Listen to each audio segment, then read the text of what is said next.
ग्रह मंडल, अंतरिक्ष सभी लोग घबरा गए। सूरज, चांद, सितारे सभी लोग भयभीत हो गए।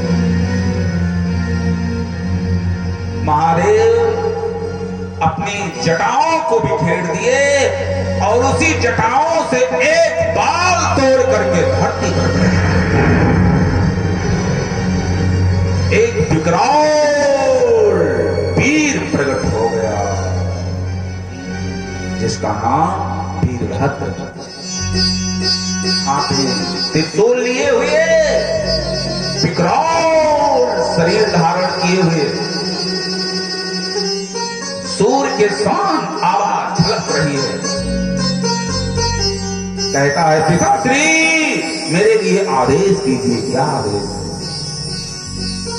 महादेव ने कहा वीरभद्र बेटा आज से तुम्हारा नाम वीरभद्र होगा, तुम्हें कोई जीत नहीं सकता है इस तरह। जाकर के दक्ष की जीवन लीला समाप्त कर दो और उस सभा में जितने लोग हैं सब दंड के अधिकारी हैं, सभी को यथाउचित दंड दो। मेरे भक्तों, शास्त्र कहता है कि अपराध देखना भी उतना ही बड़ा अपराध होता है जितना कि करने वाले को लगता है। इसलिए कहीं पाप होता हो ना तो उसे देखना भी नहीं चाहिए। हाँ, आज सभी लोग उस सभा में दंड के अधिकारी हैं। वीरभद्र पहुंचे, दक्ष को मानो यूं पकड़ करके जोर से घुमा करके धरती पर पटक दिए और म्यान से तलवार निकाल करके सर को धड़ से अलग कर दिए। मुंडी को उठा करके हवन कुंड में डाल दिए। यज्ञ का विध्वंस हो गया और दक्ष की जीवन लीला समाप्त हो गई।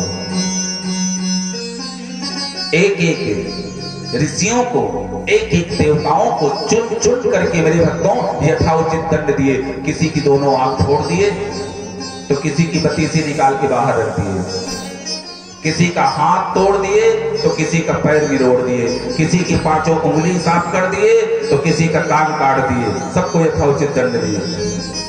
और सभी लोग घायल अवस्था में, सभी देवी देवता संत महात्मा ऋषि मुनि मनीषी जन विप्रजन घायल अवस्था में हाय हाय पुकारते हुए, कहाड़ते हुए, चिल्लाते हुए, चीखते हुए ब्रह्मा के पास पहुंचे। पितामह त्राहिमाम त्राहिमाम, रक्षा करो, हम लोगों का उपचार करो। ब्रह्मा ने कहा भैया हमारी बनाई हुई सृष्टि में तो इतना बड़ा कोई अस्पताल ही नहीं है जहां कि आप लोगों का इलाज हो जाए। एक साथ ऐसा करो, जिसने दुख दिया है वही दुख को दूर करेगा, वही दुख दूर करता है। बड़े भोले हैं वो, उनका नाम ही भोले भंडारी है। मेरे भक्तों एक बात आप लोग जान लीजिए, भोले जैसा देवता तो और कोई देवता ही नहीं है। हाँ, सभी लोगों को, समस्त जनमानसों को, समस्त प्राणियों को शिव जी की पूजा करना अनिवार्य बताया गया है। समस्त हिंदू सनातनियों को शिव जी का, महादेव का पूजा करना ही चाहिए। इष्ट चाहे जो हो आपके, इष्ट चाहे जो हो आपके, लेकिन महादेव का पूजा करना अनिवार्य बताया गया है। हर हिंदू सनातनी के साथ घर के सामने एक अर्घा शिव जी की जरूर होनी चाहिए। हाँ, कितने लोगों के घर के सामने है? जरा हाथ ऊपर उठा, जिन लोगों के घर के सामने शिव जी का। और अगर सीमेंटेड नहीं है तो मिट्टी का ही बना लीजिए आप लोग। हाँ हाँ, और उसी का पूजा करना शुरू कर दीजिए, क्योंकि प्रभु ये नहीं देखते हैं कि मैं सोने का हूं या चांदी का हूं या तांबे का हूं या पीतल का हूं। मेरे अंदर भाव क्या उत्पन्न होता है, उसी भाव को प्रभु ग्रहण करते हैं मेरे भक्तों। हाँ, तो हर व्यक्ति को देखिए, अगर आप प्रतिदिन शिव जी को कुछ नहीं है आपके पास तो प्रतिदिन एक लोटा जल खाली डाल दीजिए बस। प्रभु को जल बड़ा प्रिय है। कल बताया जाएगा, कथा आएगी। आज मात्र इतने सुनिए कि बड़े भोले देवता हैं। आप मार्ग से जा रहे हो, कहीं मंदिर दिखाई पड़े आपको, अगर प्रणाम नहीं करते हैं, हिंदू सनातनी है, प्रणाम नहीं करते हैं तो आपके जीवन में पाप लग जाता है, अपराध लग जाता है। लेकिन उसी मार्ग से जाते हो, कहीं शिवालय हो, शंकर जी का स्थान हो, तो प्रणाम करें तब भी ठीक है, ना करें तब भी ठीक है। हाँ, हमारे महादेव कभी नाराज होते ही नहीं है। कोई 2 दाना बादाम चुनौड़ी चढ़ा दे तब भी प्रसन्न हो जाते हैं। कोई 3 पैसे 3 पत्ती का बेलपत्र चढ़ा दे तभी प्रसन्न हो जाते हैं। कोई 2 पैसे की अगरबत्ती चढ़ा दे तब भी प्रसन्न हो जाते हैं। कोई टूटा लोटा 1 लोटा जल चढ़ा दे तब भी प्रसन्न हो जाते हैं।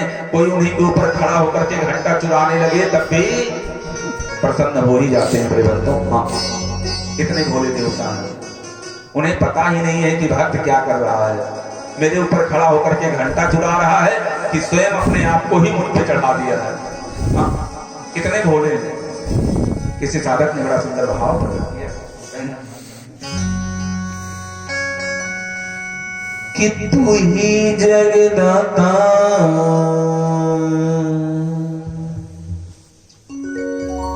भाग्य विधाता, तू ही जगदाता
जग का स्वामी, तू ही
इस तरीके से आज महादेव सबको लेकर के ब्रह्मा जी महादेव के पास जाते हैं। आइए, समय भी बड़ी तीव्र गति से आगे जा रहा है। सभी लोग आरती का दर्शन करेंगे। आशीष जी आकर के आरती की थाली को सजाएं और आरती का दर्शन करेंगे, अपने जीवन को धन्य बनाएंगे। महादेव के समीप गए हैं।